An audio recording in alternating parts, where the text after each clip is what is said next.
Morning, Damien. Morning. How are you?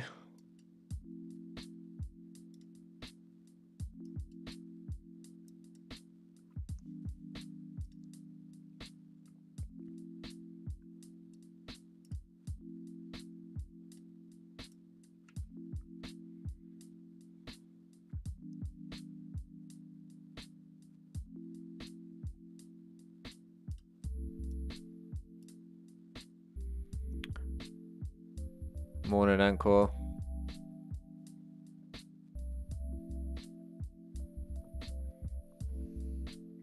Nice, nice, nice. Anyone else catch any moves on gold?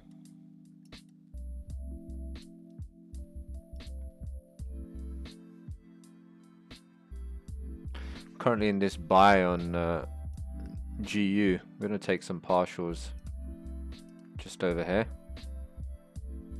and then see how this can run.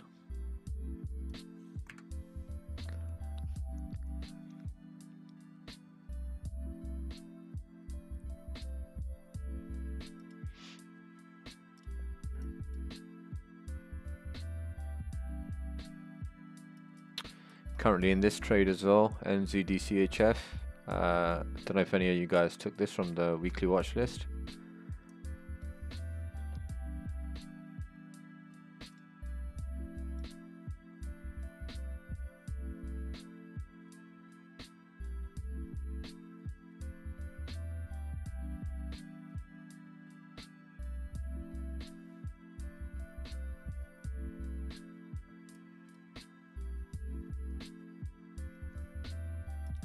Yeah, I just waited for this yesterday. It kind of NZDCHF. Again, we had a shift to the upside with this. AUDJPY. I'll have a look at that in a second. So we had this nice push to the upside, and then we had this area of demand. So we had demand here, and we had this bit of imbalance here, and demand resting here. What's going on with this? So I just waited for price as it kind of came around, and it started to bounce around here. Again, create some support. We had these liquidity grabs below with these wicks down, and then as price kind of broke out of that, I kind of entered. So kind of see how this plays out. No, target one is just the retracement factor off of the push down. So we'll see how this gets on. So what did you say, Anchor? AUDJPY. Yeah, AUDJPY. And again, you know, the reason why this didn't hold most likely was because of I don't think it was great news there was news last night for AUD.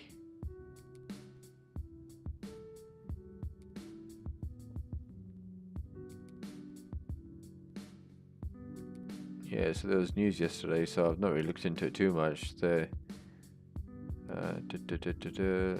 they increased the interest rates by what was expected.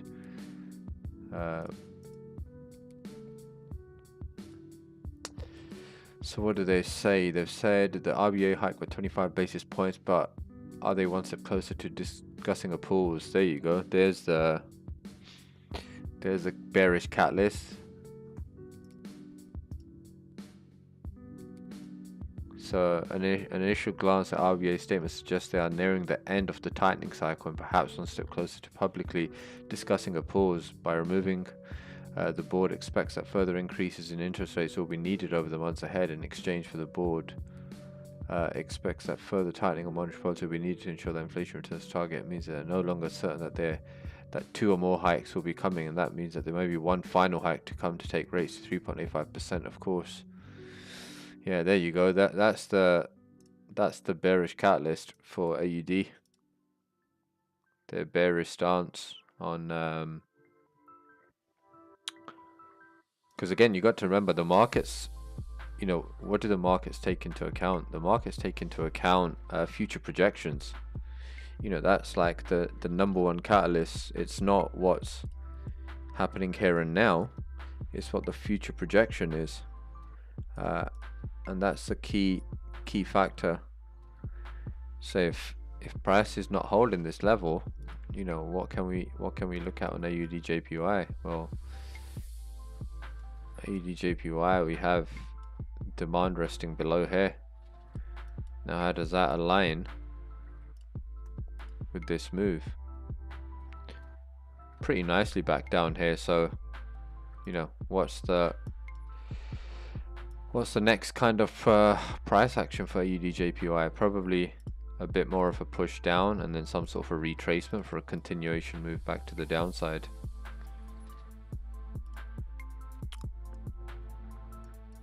That's probably what we're looking at. We have all of this inefficiency here as well, so that's probably the area that we should be expecting price to come back to, which is part of the 4-hour retracement. Now again, on a daily, we're still bearish. You know, we had this retracement, pull back, and then we had this. This was all just price pulling back, so we should be heading down into this demand and then taking that out and heading even further to fill out this imbalance. So there's more downside on AUD/JPY. It's out for working. Look at EG 1 hour. It's in a range direction where supply probably better to wait for 1 hour. Yeah, I'll have a look. EJ.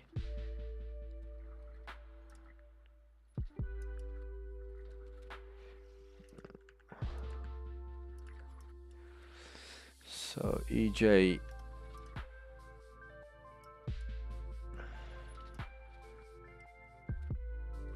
Yeah, so it's in 4-hour supply.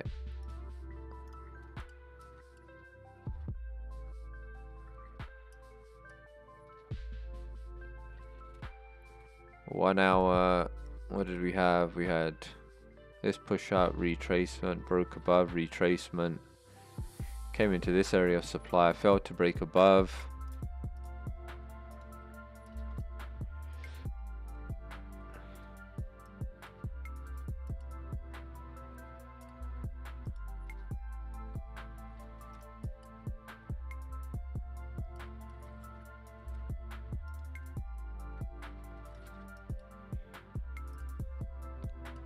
Yeah, I'd be seeing how price reacts. You have an extreme supply here.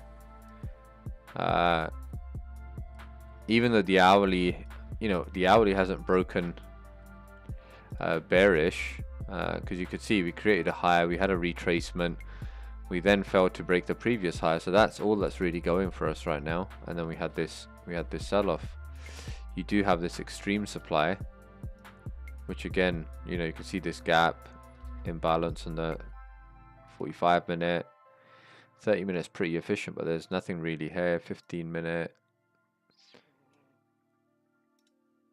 you know, so I'll be waiting and seeing what price does when it comes back here. So you could see a retracement down from this point. But again, the safer trade is waiting for the break, you know, because again, what have we had? We've had this huge push to the upside, and the last kind of retracement here, and then we had this push up. So you could go in here, but bear in mind it would be a bit aggressive. But like I said, the only positive thing is price failed to break the previous high here, so we do have some weakness coming in the market, and we are in 4-hour supply. So I would wait for it to come back to 145, 400, and then see what price does. So I'll be looking at, if I was you, I wouldn't take anything here, even though yes, you do have what do we have? We do have this indecision candle in this area of supply here. Slightly higher time frame, half an hour if fine above. 45 minutes and an hour. Hourly we're okay actually. 45 minutes we have that gap there.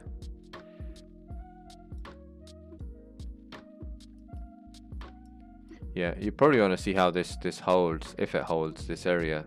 Again, like I said, hourly we've not had a change of character, higher time frame down. All we've got is price failed to break above this previous high. That's the only thing, and we are in higher time frame supply. It's the only thing going for us. There's no higher time frame shift in momentum as yet. So if price doesn't hold this region, then I wouldn't be looking at an entry, and I'll just be waiting for a break. Now price could quite easily just come up and do this and then have a break to continue down, which would be much more safer versus getting in on this now.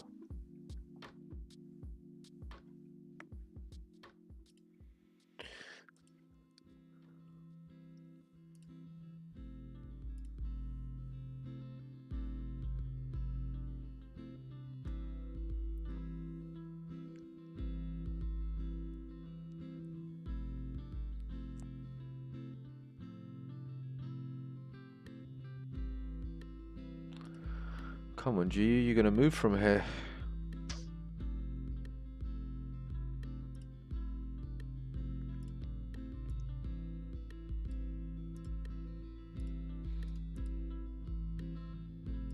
Again, AUD CAD is heading back down.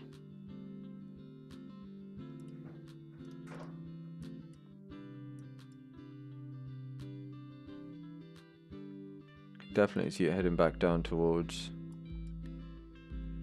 0.89 region.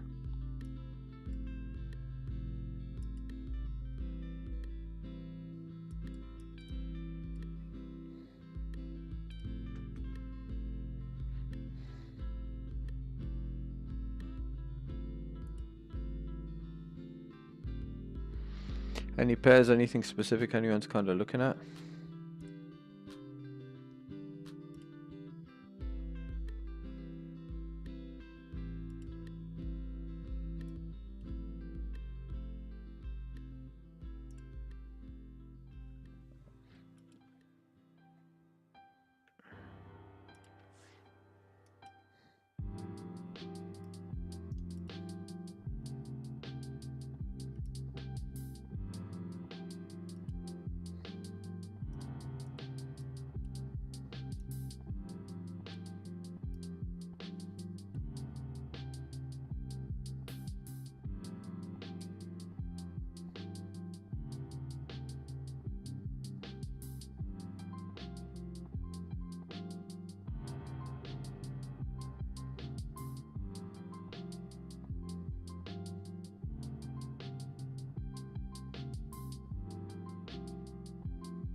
Yeah, G, you probably want to wait. Like the safer trade is like, you know, seeing if this region holds for a continuation push up on the 15-minute chart.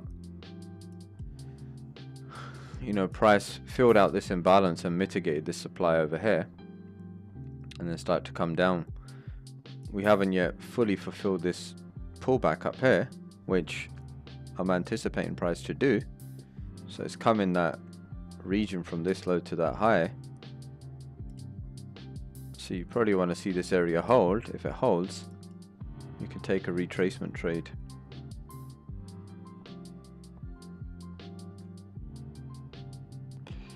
Nas indices are pretty crap at the moment, to be fair. They've been moving pretty weird. Well, pretty slow, to be fair. We had this push up and then we just kind of been sideways here. You know, there's not much happening.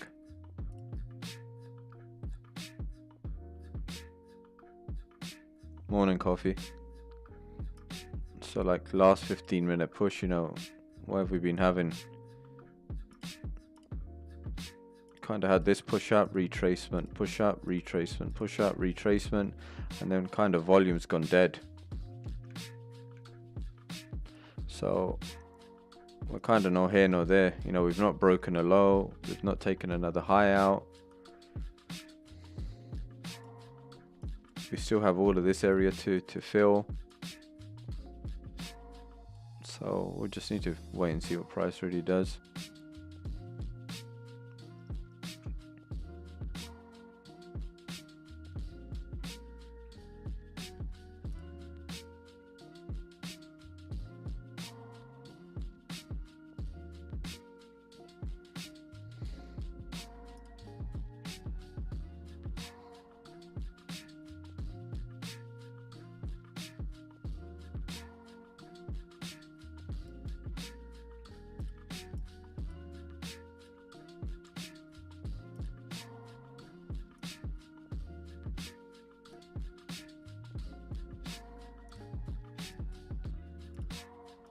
See where CAD CHF is. Still hasn't come down to this zone yet.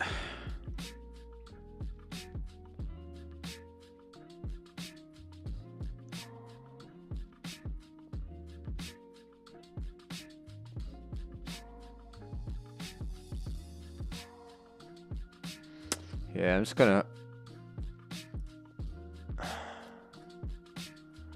What is this doing? Yeah, I'll let this play out. End of the day, I've won my trade on gold today, so slight riskier entry, but we should be able to bounce off of here and continue pushing higher. We'll see what happens there.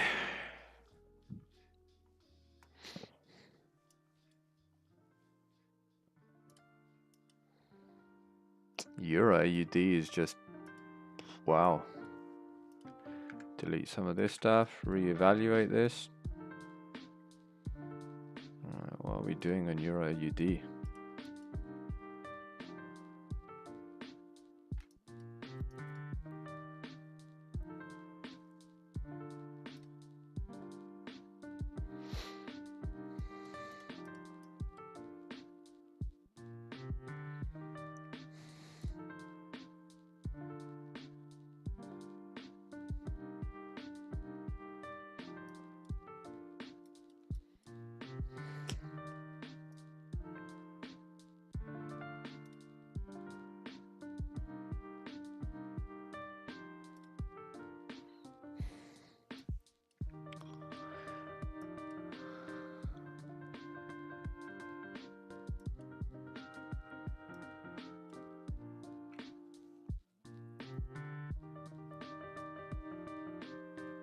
EuroCAD. I was waiting for a retracement on EuroCAD. If we had come back in this range before pushing up, I was looking for a potential buy, but don't think we'll probably get that.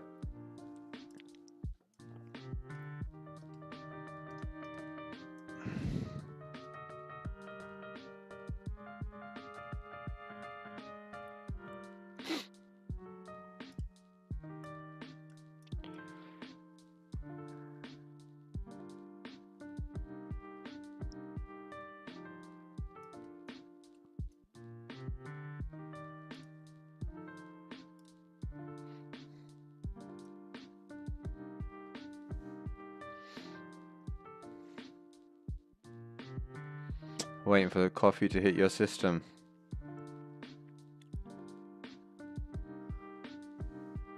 Yeah, it's obviously early hours of the morning for you there. I've had my coffee, been to the gym.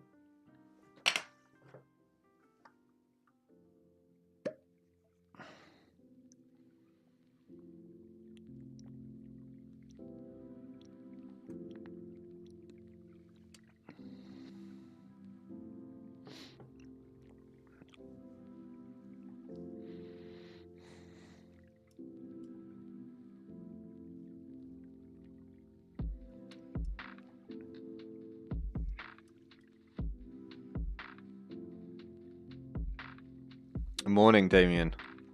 Like, for me, it's like if I like to get my gym out of the way in the morning because I feel quite fresh, and then the rest of the day goes great. And plus, if I don't train in the morning, you start lacking energy by the afternoon / evening, and I don't really eat much throughout the day. So like typically I wake up in the morning and head off to the gym after I drop my kids to school, and then finish up from there, come home, and I'll have a coffee after that, and then that's it. Then I'm not gonna eat until like 4 or 5 o'clock in the evening. That's when my first meal is. So like for me to train in the afternoon or evening, I'll just be exhausted. But plus, I just like to get out of the way in the morning. You feel a lot fresh. The rest of your day goes great. And it doesn't sit at the back of my head thinking, oh, I've still got to go to the gym.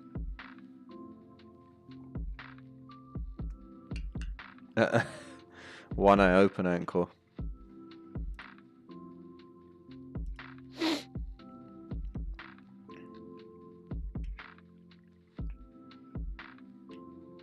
Yeah, intermittent fasting, coffee.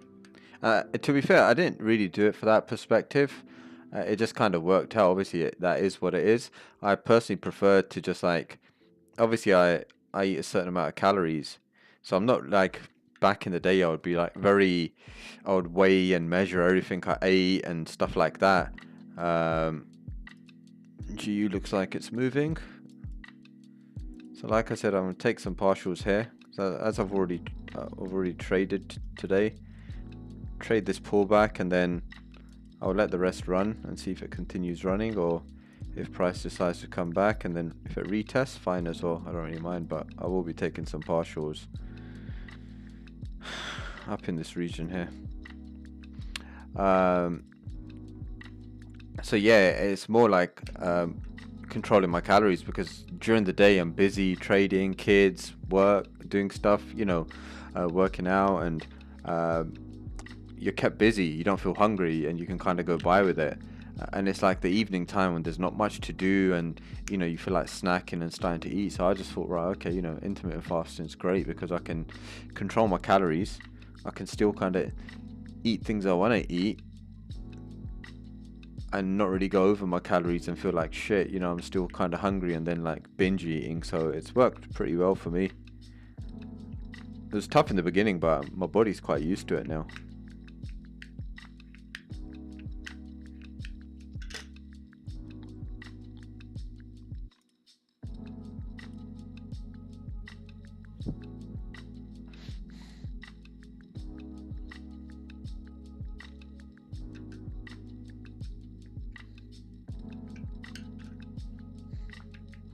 How's everyone else's morning going, afternoon, or wherever you guys are in the world?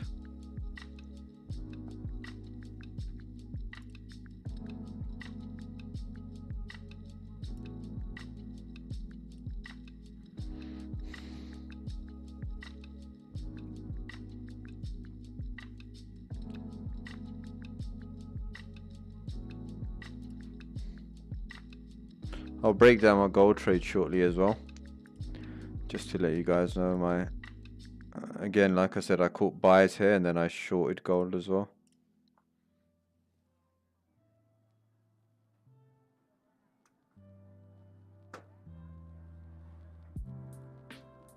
Yeah, I guess it's what your body's used to, Damien, really. Yeah, some people prefer like afternoon, some people prefer going in the evening.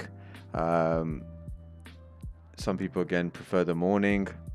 The morning it is cold, your body doesn't, it's not really that warm, but I just prefer to go in and I get my cardio out the way in the morning, first thing. So I go in, get some cardio, so my body's warm by the time I get onto like weights and stuff, and I feel pretty okay. But again, yeah, it's just personal choice. It's like what works for you.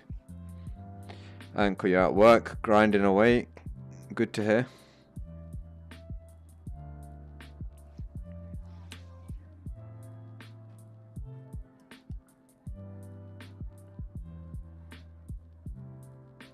So you're a JPY. This could be a good trade if this area holds. Like you probably want to see like lower time frame, like at least some sort of 5-minute demand tested failure to kind of short. The only reason I say that is because even on the hourly chart, price was bullish. We had this push out retracement. We broke above. We came back. We failed to break above, and then we started to come down. We have then reversed, but we are also in that high time frame area of supply over here. So we could see some downside.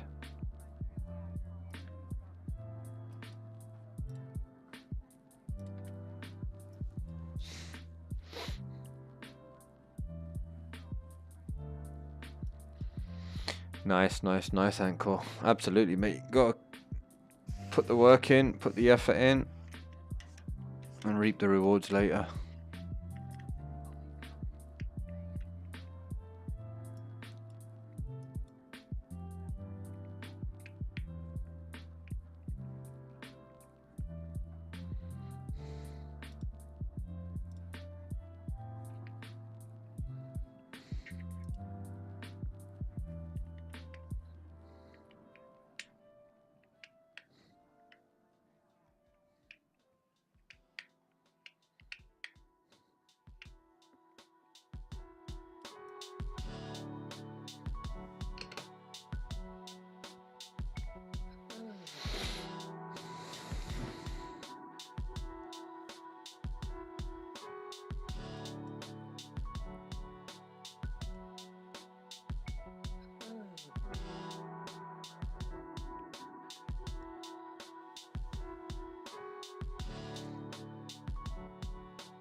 Yeah, you know, they got to be passionate about wanting to trade. I think as long as you are and you have the desire to trade, then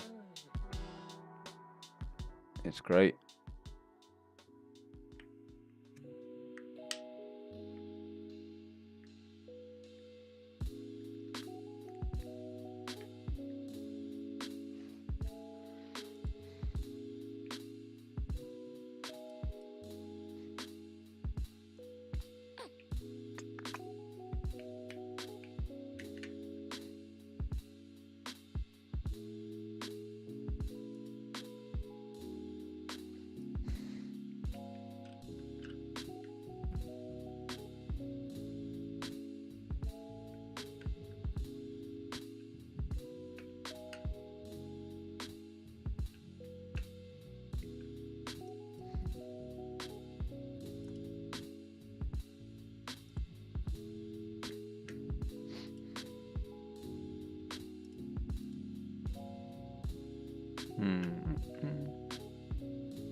GU coming back down.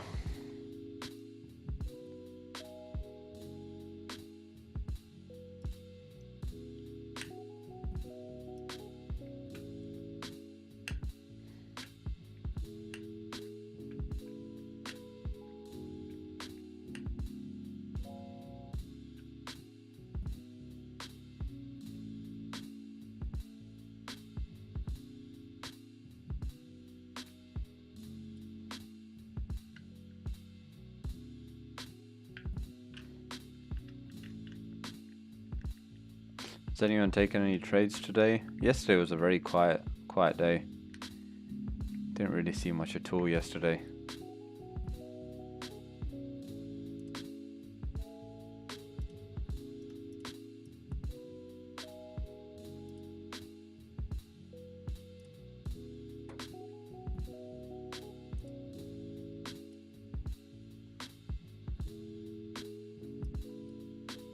Like I mentioned earlier, I'm still in this NZD-CHF trade.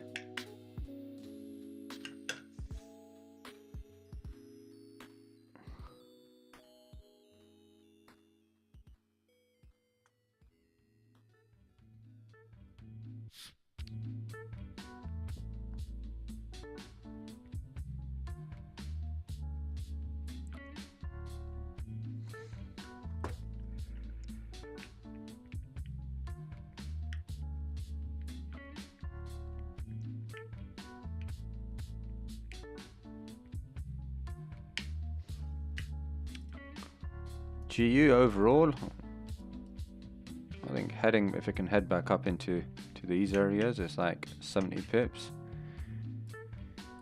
If it heads back up,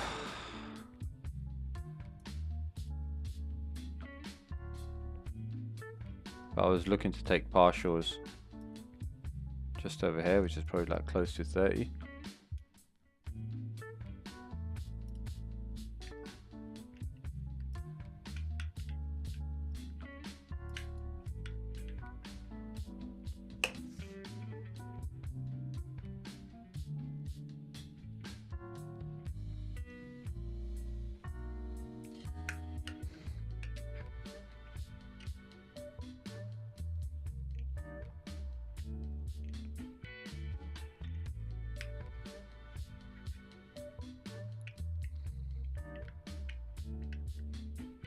But again, the safer trade here is, you know, I'm just risking some of my profits I've already made on here. The safer trade really is break above this supply, retest to continue higher.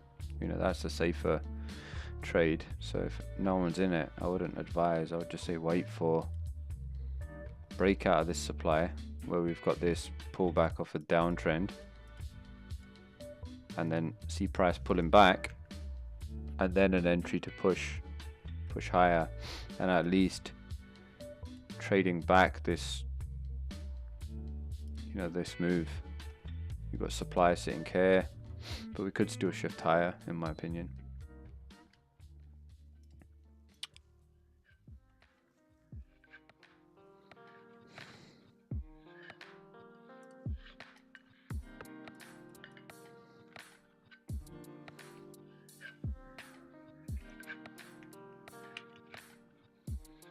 I've seen this pair in a while, CHF JPY, so that's not approached this area of supply as of yet. So do you have daily?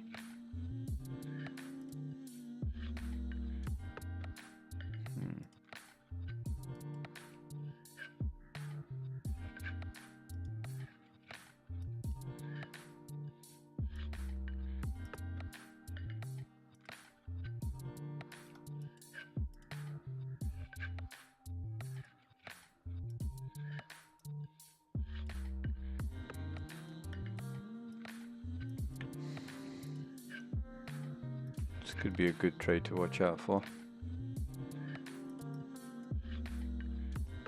Had a break of structure above here.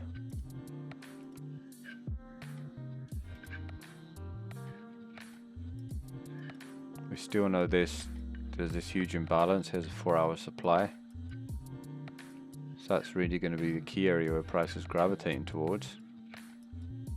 We had this push down here. So I wouldn't look at shorting into this. But if price does kind of come back into this region, could look at buys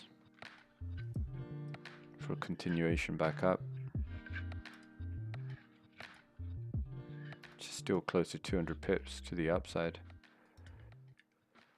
GU's moving so slow.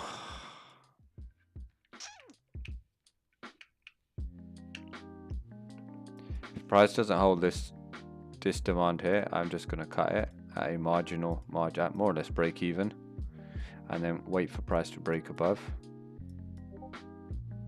So I'll kind of see what price does here. Again, that's where it's like managing your risk and managing your trade. You know, I know I entered aggressive here without the break above and a retest. So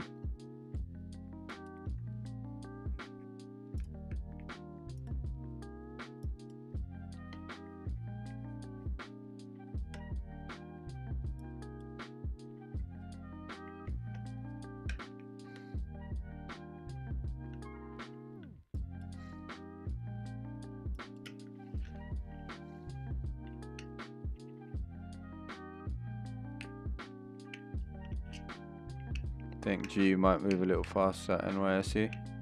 I think it's moving okay, to be fair. There is volume. You could see during London we had decent volume.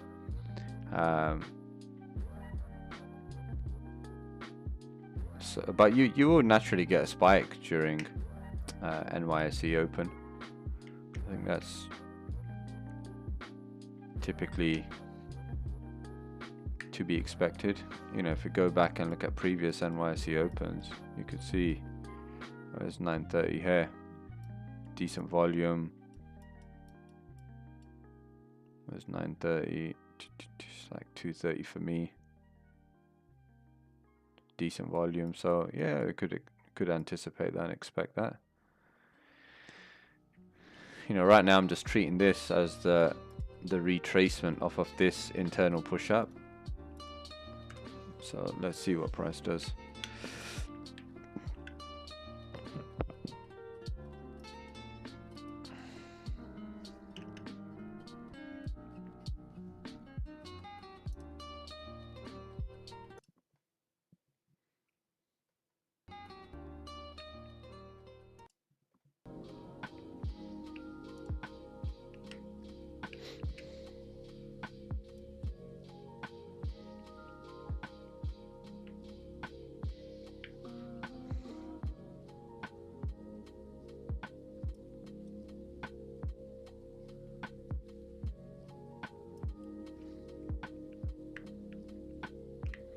Yeah, guys, hit the like, would appreciate it. You know, I'm definitely gonna try to be as consistent as I can streaming. How consistent that is, I'm not too sure.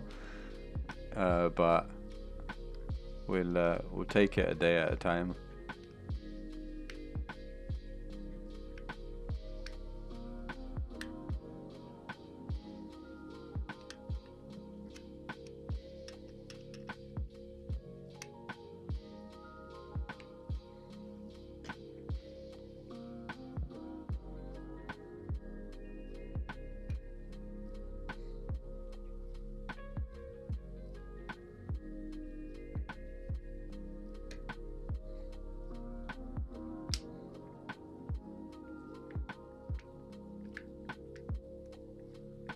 Yes, Anko.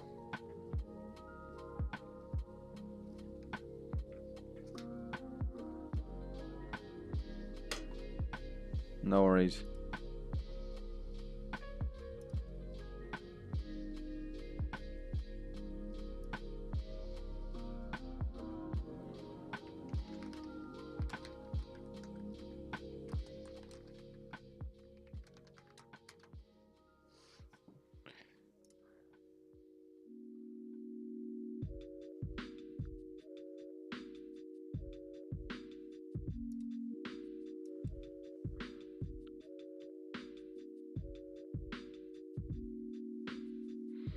Indeed, indeed, absolutely right, Damien. Mine aren't that old. Like I have 3 kids. My oldest is turning 13, and my second daughter, she's 10, and my son's 7.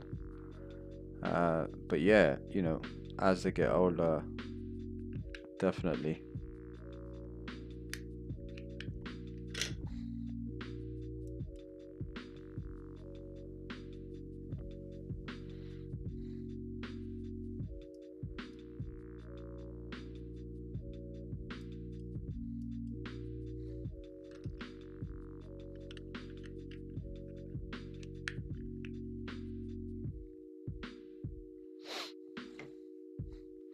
Is there any other pairs? Anything anyone wants me to have a look at?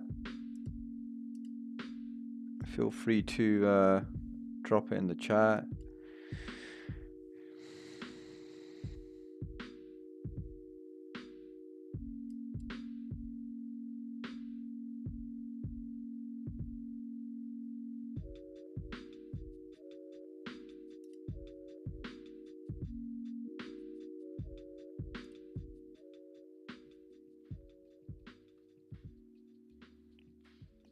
EU.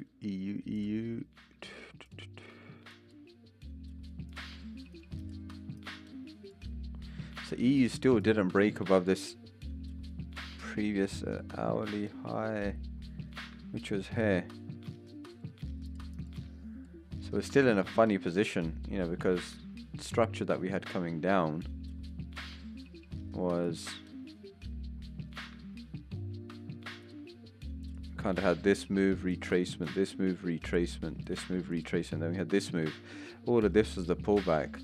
So I was waiting for price to break above this. I wanted to see a closure above and then a pullback, so we can then start to target this 4-hour pullback.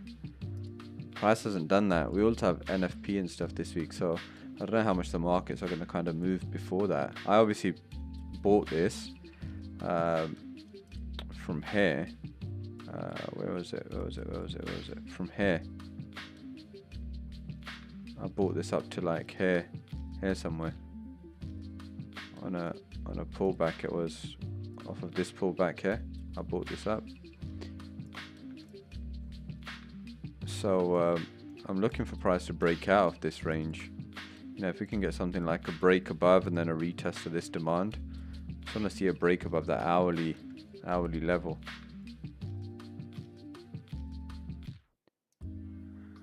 Bitcoin is horrible. Like, look at Bitcoin.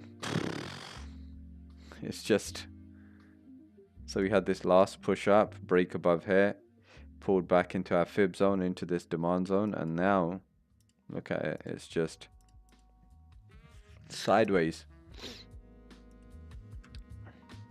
It's just sideways.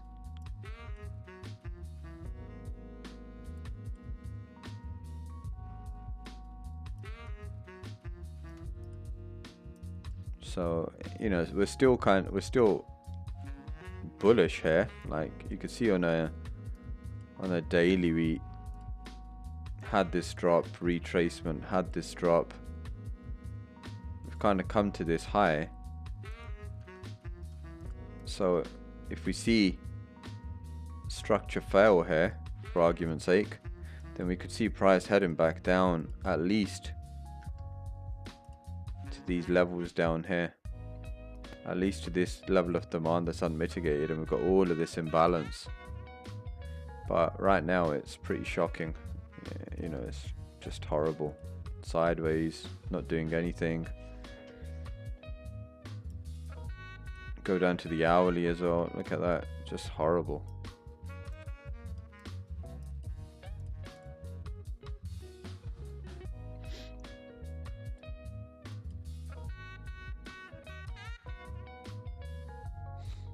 Yeah, BTC is just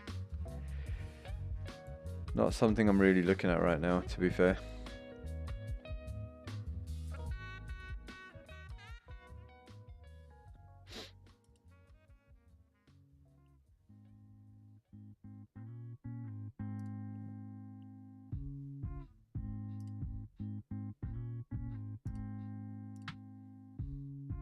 USD CAD as well, it's just been stuck in this range at this area of supply.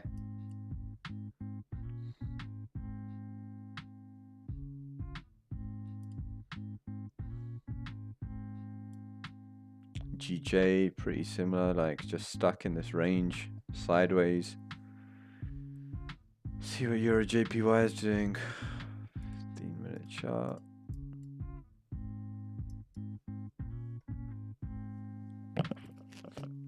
Let's go back and have a look at. Come on, GU, you gonna move or what? Where is that? I don't know. We had no gaps. Okay. Amazon.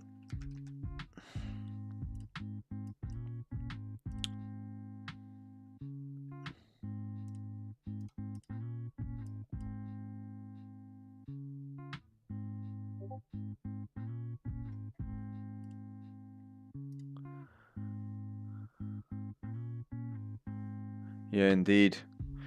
It's pretty crap. You know, the markets are just like left, right, not really much structure kind of happening. It's just so Amazon, what's happening with Amazon? Kind of see this.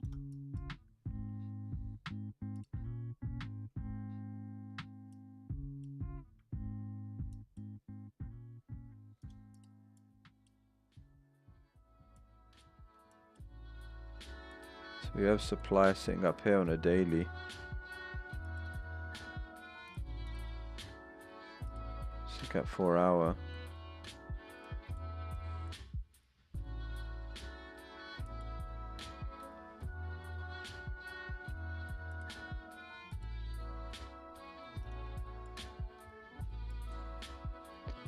So Amazon,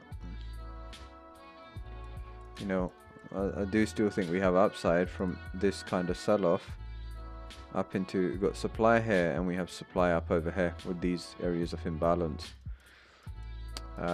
So we had this low with the push up. So if we go down to the hourly,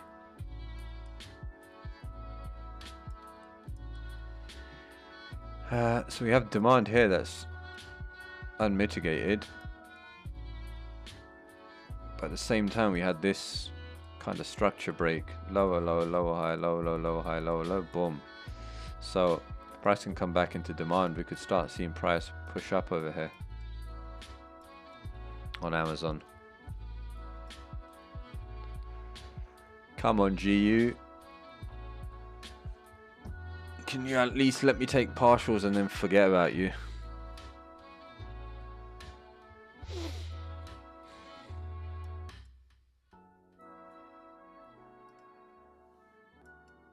EJ is reacting nicely from here.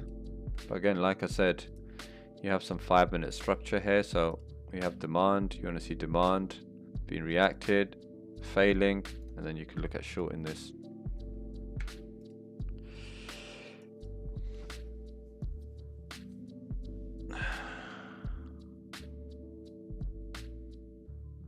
Thing is, there's lower volume, but there's still trading opportunities. You know, it's never a hurdle. Like yesterday was not great, but it's never a hurdle.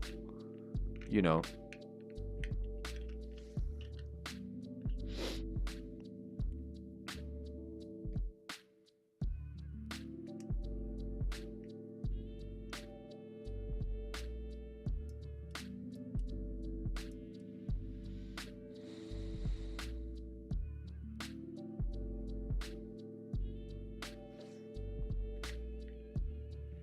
Don't think GU wants to give anything today.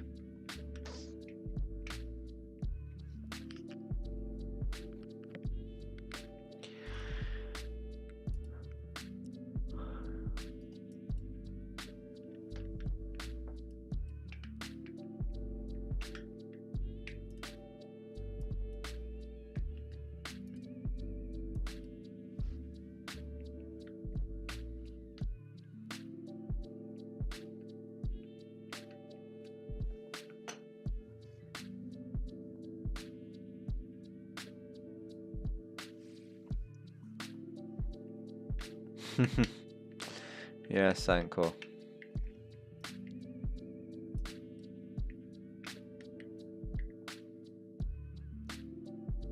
Yeah, GU doesn't want to push.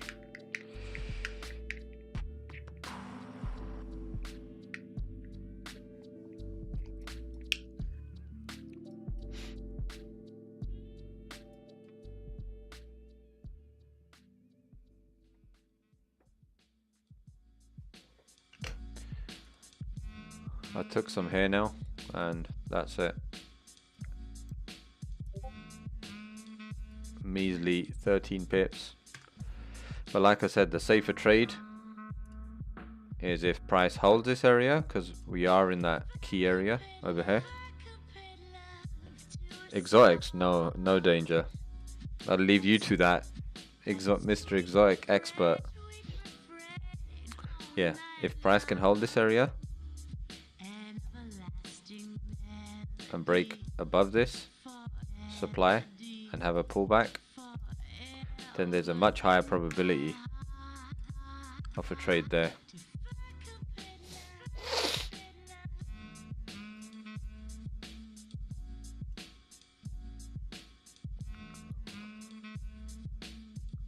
Look at gold.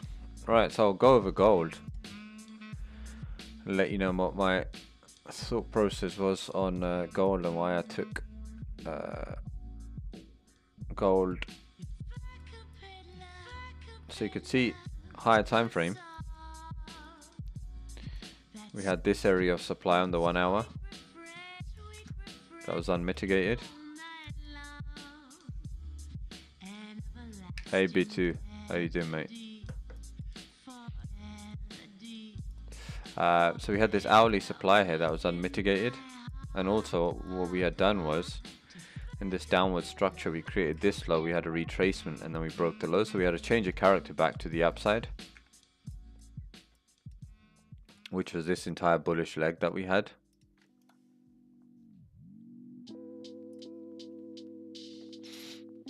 So now once we mitigated this supply, this was the area where I was looking at price reversing from, well, by reversing, entering a pullback to come back down, fill out some of these imbalances before the next push again. So it's doing something like there and back up again.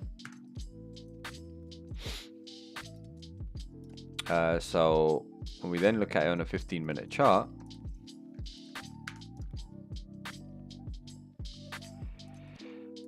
you could see as we came into this region, we then shifted momentum. So we created this high, we had a retracement, we created a high, broke structure to the downside here. Then we broke structure to the downside here. Price never gave us a deep enough correction. We kind of came into this area and started to sell off. Now at that point, wow, look at gold. My God. Now at that point, what I kind of saw was in this upward momentum, kind of had this push to the upside. So at that point, I looked at this and I said, right, okay.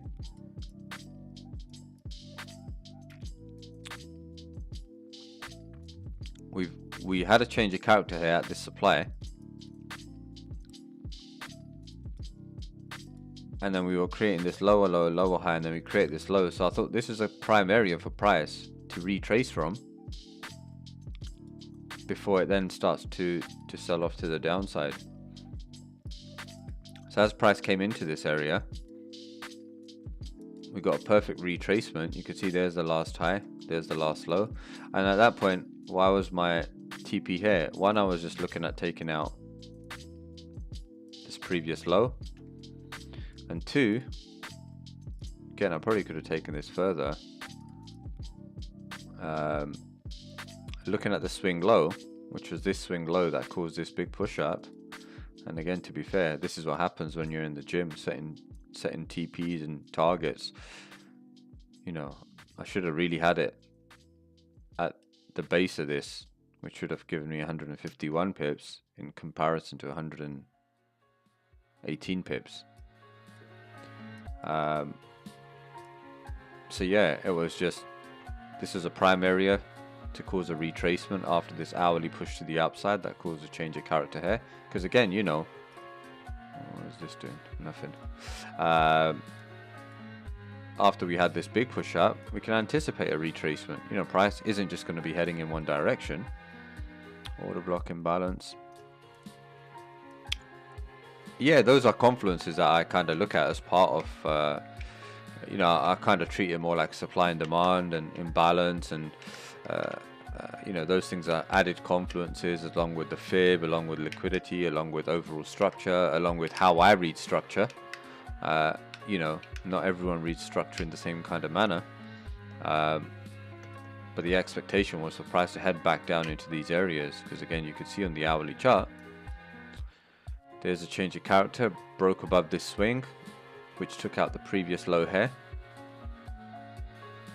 So this is a key area for us to retrace back from before we can potentially start to do this. So yeah, so that was my trade. So now, you know, there's still trading opportunities within this now, you know, because what are we doing? We're creating structure. You know, we've had another break of structure to the downside. Go start falling during London session. Yeah, like literally pre-London. So you could see this is Asian session. And again, it's stuff we'll get onto at some point during our one-to-ones. But you could see there's the Asian session range high, there's the Asian session range low. So price pushed above pre-London, took out liquidity resting above Asian high, mitigated this level of supply. Now again, you can also see like here we had like early inducement here as well. So here's liquidity resting here. So if we mark our high point, which is this, to our low point, and come across here, you could perfectly see as price came back into here and we started to sell off, you're going to have people shorting early here. You know, you're going to have people looking to short the market early, thinking, right, okay, overall, you know, trend has changed down, or whatever they perceive. You know, some people just jump on the chart and look at this bit and be like, oh, we're in a downtrend, so I'm just going to short. You know, how people read it is their prerogative. But you clearly see price hadn't yet mitigated our fib zone. We created liquidity. We still had this Asian session high range, so which aligned nicely with filling out this level of imbalance and inefficiency here, and then mitigating our level of supply, which is this last up candle before the down move. So as price perfectly comes into this region, you can see we tap into it, and then as we start rejecting, there was my entry. Well, there's blue and green and purple is their session. They're just the different session ranges. So blue is Asian session, green is London session, and then purple is New York session. So the indicator itself is called Asian Session Range by Rob Minty. So once you install, if you do decide to use that, you just want to go on to like lines and labels and turn that off. You want to turn these two things off, and then you could change the colors to whatever is your personal preference, and take it from there. So so you can't be overly aggressive jumping into the markets. You got to factor in how many people would have just seen, oh, price is selling it here, seen this as an area of resistance now, and just start to short here, and then eventually what happens? All price did was, this is where price entered a pullback. Now if I mark my fib from this low to this high, you could see all price did here was retrace off of this push up, but we haven't yet fully mitigated this. All we've done is create liquidity, and we've not yet mitigated our level of supply, and we've not yet fully filled out this imbalance, and we've not taken out this liquidity here, and we've not taken out Asian range liquidity. So you can see all of that is what was built up, aligning, with the confluence of overall understanding, if price is going down, why is it going down from here? What's the reason for it? And all of that plays a part. So again, like I said, if I was at my computer, realistically, where would I have taken my trade? I would have taken my trade from here to here, and I would have, if I marked it right, I would have had it down to this region here. But listen, you live and you learn. It is what it is. So now that like I said, we've got a breaker structure here. See a nice retracement off of this, if price decides to come back, and then look to continue shorting. Why? Because we understand price has entered the hourly pullback off of this. Here's our hourly impulsive move. We have entered our corrective phase. We have a logical place where we're expecting that to come down to. So now, on a retracement of this, we can look to continue shorting, and that's the power of understanding understanding structure in the manner that I teach structure in. There's loads of different ways you could read structure, and there's loads of different ways you can kind of trade, and that's the beauty of trading. There isn't a right or wrong. Just a casual 118 pips while at the gym.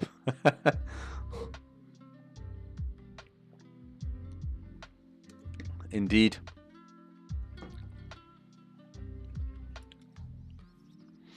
So yeah, now we know, based on how we read structure, which leg of price action we're in.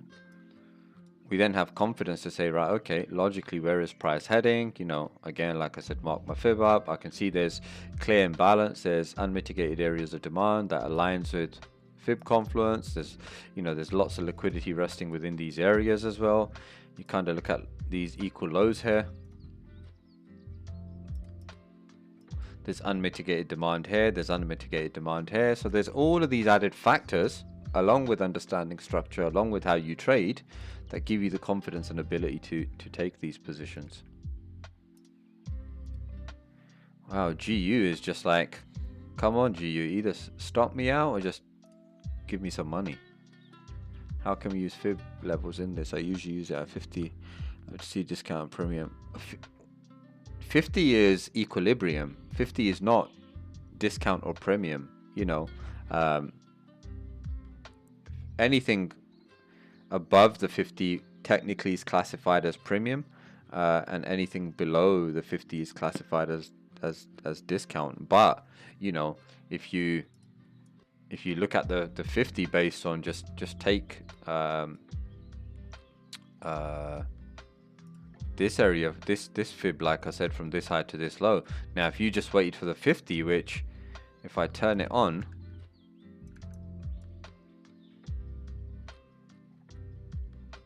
if I turn on the 50, and even there's some people like the 618, so you could see 50, 618, price originally taps into the 618 and starts to push off. Now if you just take short above the 50, at the 50 or at the 618, you're just part of that inducement liquidity, because price just reacts from that, retraces, and then continues pushing higher. So, again, it's not just stick a fib on and anytime price comes into like 70 to 79, you could just short it, or whatever your fib confluences are. You got to have all of your rules, and then along with your fib, along with everything else that you kind of look at, along with how you read structure, and then spend hundreds of hours on the charts, back testing it for yourself to see what are the results that you get over a longer period of time and how successful you are with it. You know, that's it. So not saying the 50 doesn't work. 50 does work. I don't use it. It doesn't align with the way I kind of trade, but it doesn't mean that it doesn't work. You know, you got to see with the rules that you use, with your trading plan, how much time have you spent back testing that on the charts, and do you have a substantial amount of data? You know, do you have hundreds and hundreds of trades that you've taken with a good win rate that is suitable to you and what you're looking for from the markets, with a risk to reward that pleases your appetite? You know, those are the questions that you got to ask yourself. Like, you know, what was this trade? This was a 7R trade. Now, again, it's not about, oh, I got a 7R, but you're not going to see an average person taking 7R from the market. That's a fact. You know, a lot of people that have high win rates are happy with like a 1-to-1 or 1-to-2. Not saying you cannot be a profitable trader with that. You absolutely can, 100%. But that's where it's down to an individual of, you know, what you trade and what your appetite is and what you're looking for from a market. Hey, Ty. Reversal and continuation. You know, it's not always a reversal. Again, you got to see if it's a reversal, why are you anticipating it to be a reversal? What's your overall understanding of the market? You know, what's your, like I said, I have a reasoning of why the market's pushing down and what I'm expecting. And again, I kind of said that on the weekly watch list, that this was a key area for gold shorts and where gold was eventually kind of heading down towards. So, you know, that has to align with what you're looking at. Morning, Ty.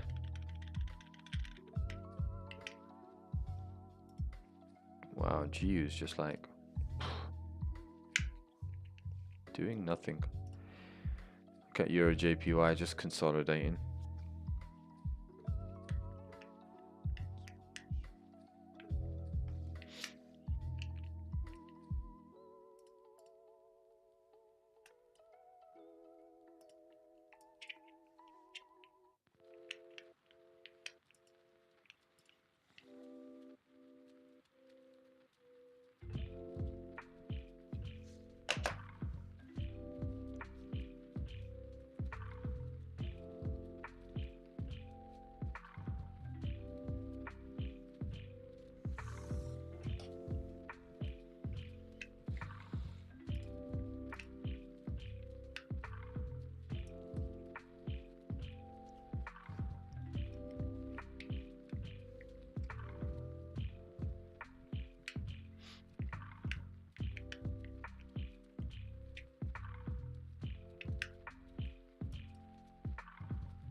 Anyone else that's on the charts had any trades today? How do you confirm your entry? I confirm my entry by ensuring all my rules align, my trading plan.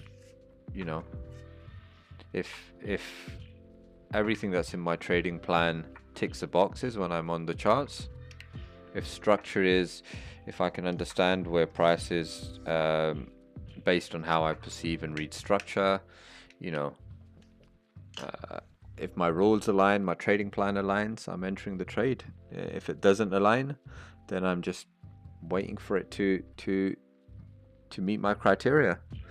If it does, I'm trading. If it doesn't, like yesterday, I didn't really see anything at all. So there was not much to kind of trade. You know, the only trade I kind of took was NZDCHF, which I'm still currently in. But yeah, everything's got to be based on your trading plan. And again, where you gonna adopt that from? Don't you go to lower time frame? Yeah, I do. I typically enter on like a 3-minute time frame. My typical entry is based on a 3-minute time frame. I don't trade on high time frame.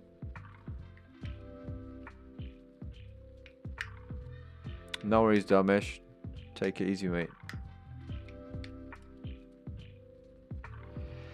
GU just likes to mess around.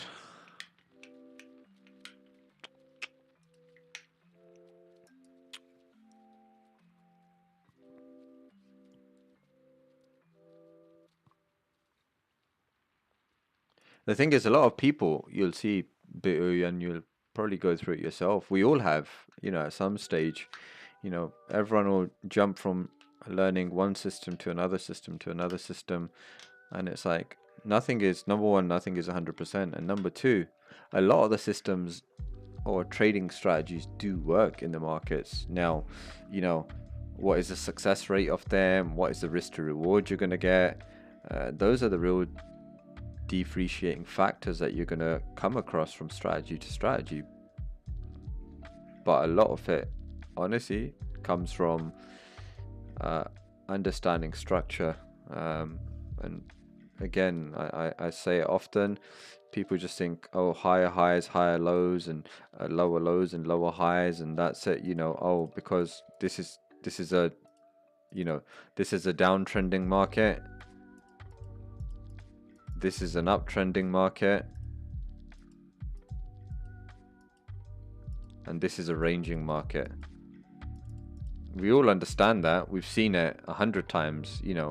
Go into any YouTube video on market structure and you'll see that pretty typical on the markets. But then people won't explain to you, right? Okay, if that is structure, what time frame is that structure on? Within that, what time frame is there a trend to create that structure? The market's fractal. You got to be able to break it down. And there's lots that goes on within structure. So you could be trading an uptrend. You could be waiting for this pullback here and saying, right, once price comes into this area of pullback, I'm looking to buy this market up from this region here. But what could actually be happening is, say this is a 5-minute chart and you're just seeing lower lows and higher. I'm just going to delete this and draw it again. You're seeing price creating higher highs and higher lows like this. So you're anticipating, right, okay, I've come on the chart today. Price is, 5-minute chart, intraday trading.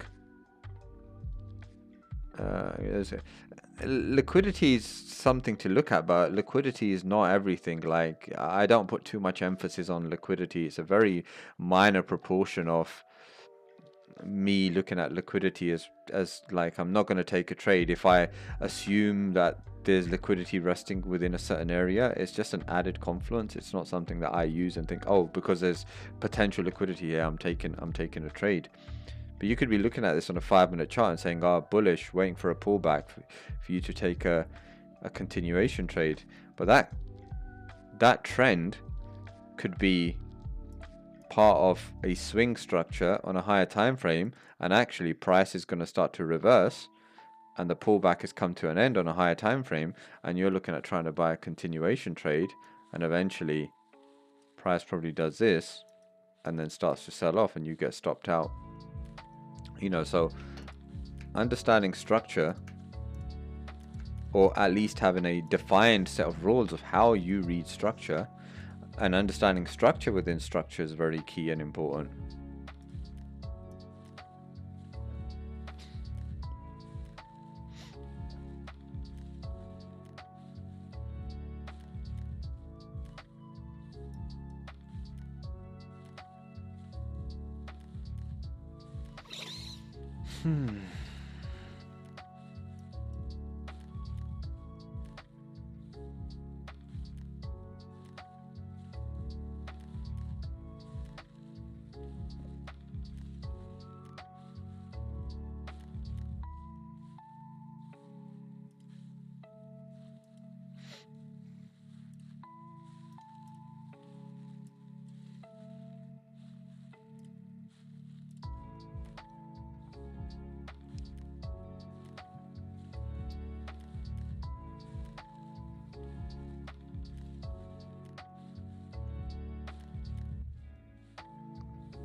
Uh, well, directional bias is one thing. Like if we look at gold for argument's sake, my directional bias on the higher time frame, now it depends what you perceive as higher time frame. Like on the hourly chart, I'm still expecting price to continue bullish based on how I read structure on on a higher time frame, and why I'm expecting price to kind of do that.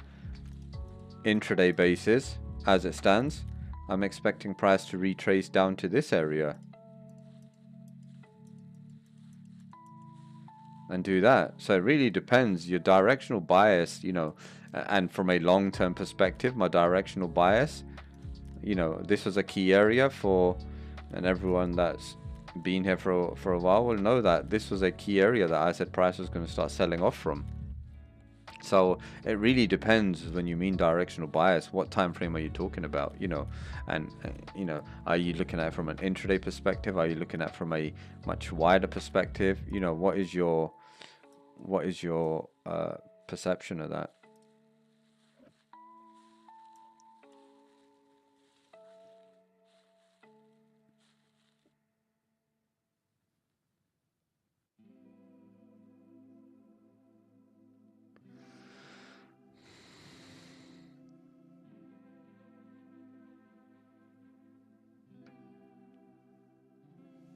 GU from a swing perspective is very difficult, Ty. Like purely because if you look at GU, right,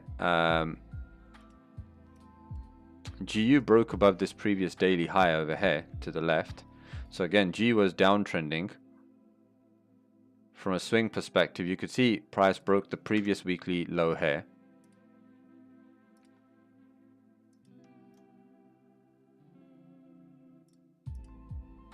Just change that to weekly breaker structure. Right, so price broke weekly breaker structure. Now again, weekly breaker structure, you could see price was perfectly downtrending on a daily time frame. Lower lows, lower highs, lower lows, lower highs, boom. And then here, as we came here, we had a break above. So now that's telling us that price has entered a weekly pullback. So overall, I'm expecting more upside on this. But what did we do here? We had a daily, this move above was a daily breaker structure above this zone. So once we did that, you could see on a 4-hour chart. So here's our daily breaker structure. All of this price action here is our daily breaker structure to the upside. And then here we had a change of character on a 4-hour to the downside over here.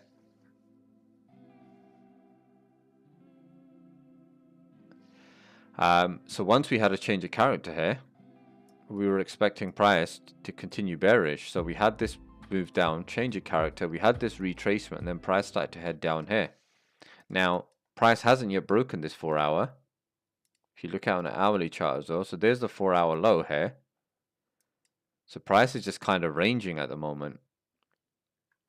So it's not broken to the upside, and it's not broken down. No worries, Anko. So you kind of want to see what price either does. If price breaks above this area here, like 1.215, then you can at least expect price to head back up towards like 1.235, and even higher to test this area of supply at 1.25, which is unmitigated yet on the 4-hour time frame, I believe. Yeah, because this area of supply has not been mitigated yet. And if price breaks below this, comes down, then I would just say wait for a pullback for continuation to the downside, at least down to like 1.14, where there's the next level of demand. So it's kind of in an area where you kind of want to wait to see what it does. Boom, there you go. Stopped at break even. Took some partials here, and we'll just wait now. See what happens in this region. And that's why it's important to see things from a high time frame perspective, because it's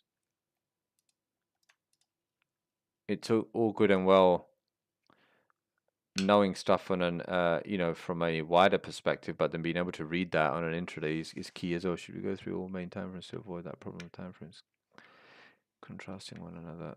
Should we go through all main time frame to avoid that problem of time frames contrasting one another? Honestly, it's really difficult to explain because it really depends on how you read structure from what perspective and what angle you come from. Just the way I've explained it, a lot of people might not read it in that manner. A lot of people might read it very differently. A lot of people might just come on a chart, on the hourly chart, and just be looking at this area and just reading this bit of price action. So it really depends. It's hard to say without knowing how you see structure or how you perceive it, so it's critical. But yeah, I would always advise of, no matter how you read structure, look at all of the time frames and see what they're telling you. Like, you don't want to pay too much. Like, if you're sitting there saying, right, okay, what's the daily, this daily candle is bearish, what does that necessarily mean? Because at some point this daily candle came all the way down to here and then closed all the way bullish here. So it doesn't necessarily mean because it was bearish, it came all the way down here, it's gonna close here. Ended up closing strong bullish up here. So I don't read into it from that perspective. I have a much wider perspective of the markets and read it from a wider time frame, and then start to look at it much more closer. Now you can see price here. Now again, managing risk, like the trade here, like I said, the safe trade was if price can break above and retest. Now, I'm not saying price is going to break out of this range, but here is demand and here is our fib confluence. So price is sitting within this area. Now price is broken down here. We've created some more structure, which is great. So now I wouldn't really be concerned about that. Now I would want to see just a break above this and a retest to continue. I wouldn't be that concerned about price breaking above this region now, because we have created more structure. We have had this sell-off, so we've got new supply created. So if this supply fails, this supply now becomes a catalyst for pullback off of this change of character to the upside, because this push here from this low to this high is 23 pips, which is more than sufficient. So from an intraday perspective, if we can do something like this, I'm 100% in. No worries, Ty. So yeah, if you're like looking at it from a swing perspective, just patiently wait. I would just be like, you want to see this low taken, and if this low gets taken, then you can expect, the trend to continue. Because right now you could see we had this 1 hour low, we had a retracement, we had a 1 hour low, we had a retracement, we had a low equal low, we had a retracement. Had this low slightly broke below this, and then we had a retracement. So price is overall still bullish, but it's sitting within this area of demand. So you kind of want to see if we can punch through this, then a retracement, then there's like short opportunities. Because then again, if this is our 4 hour swing structure, we should maintain a nice 1 hour trend to the downside.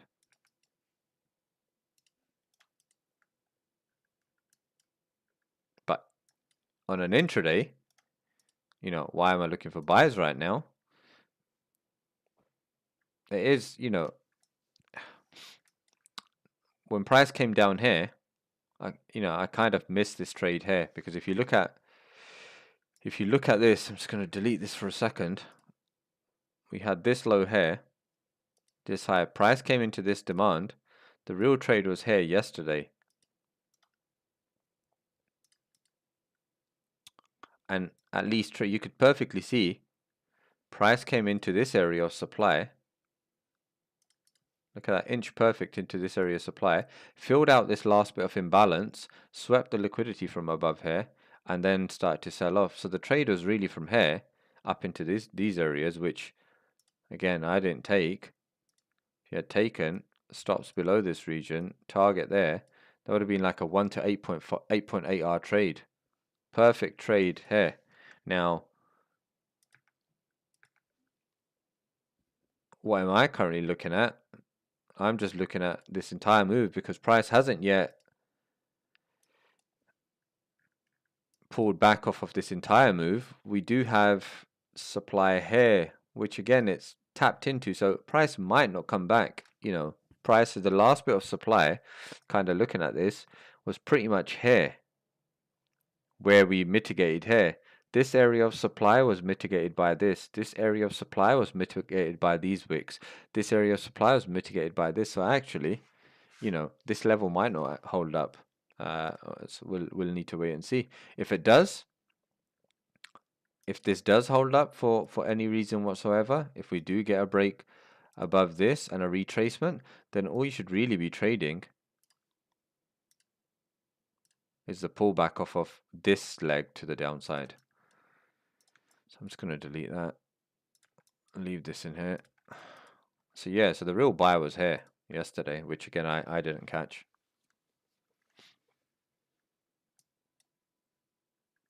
You can see price is breaking through.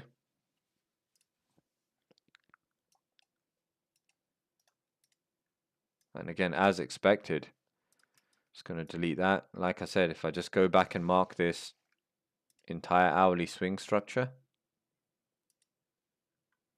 Now, price never came into this region, but we can, just as I've explained it, there isn't actually a reason for price to come into that because supply here, you could see, mitigated, efficient. Supply that was created here with this drop was efficient when we mitigated this. The only level of supply that was inefficient was this region here.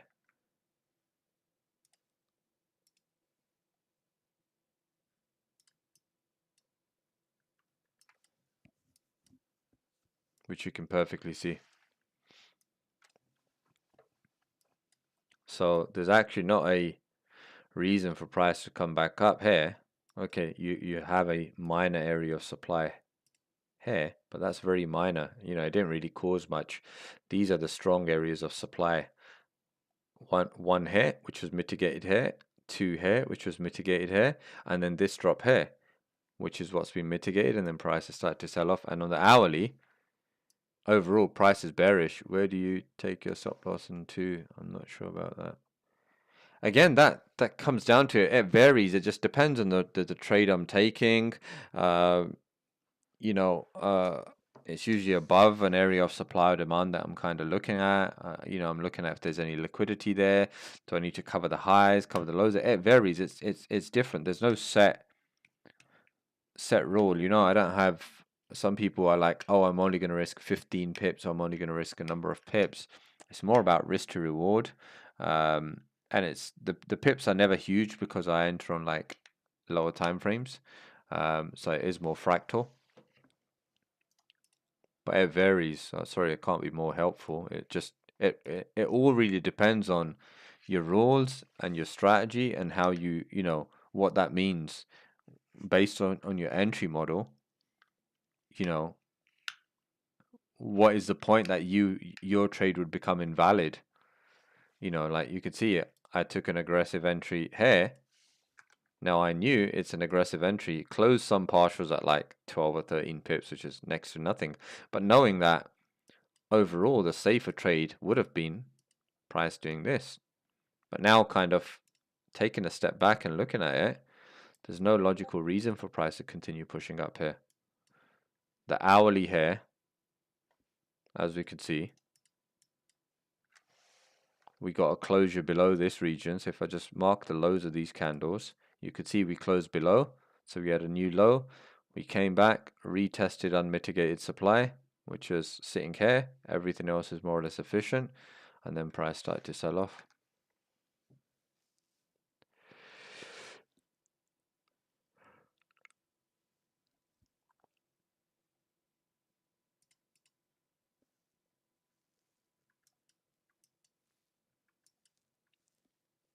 Do we hold this?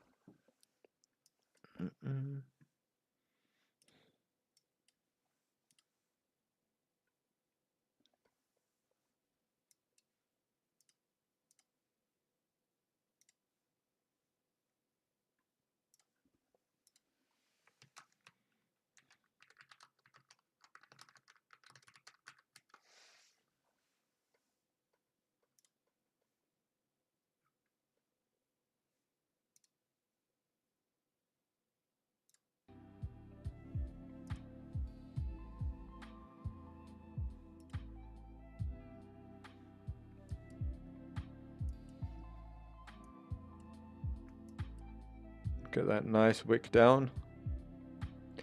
Grab liquidity below this region.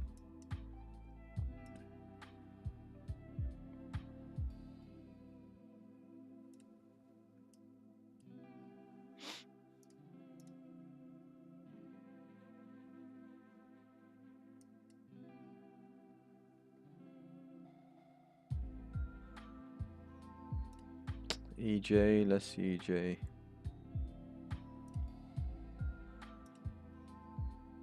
Yeah, that's exactly what I said. You know, probably going to push down, react off of this.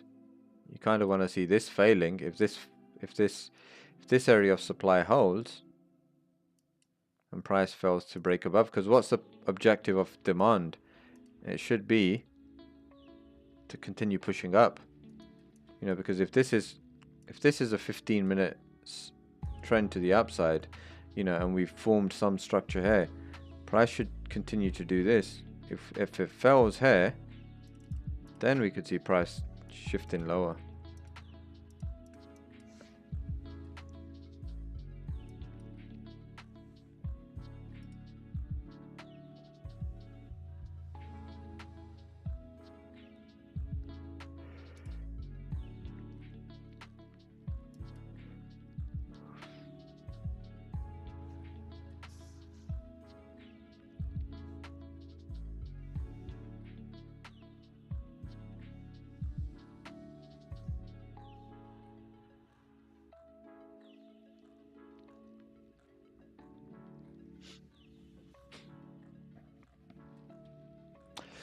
Right, guys, I'm gonna shoot off. So hopefully you guys enjoyed that. I know it's a bit short, but let's see back on this. Rewatch. No worries, Ryan. All I said was Euro JPY overall is still bullish.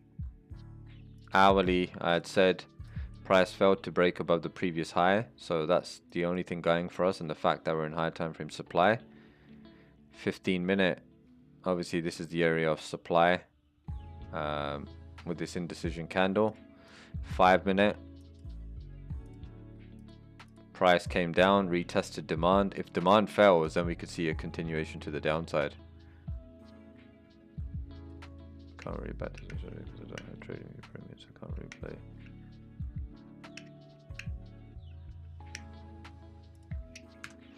So yeah, apart from that one, guys, have a good one.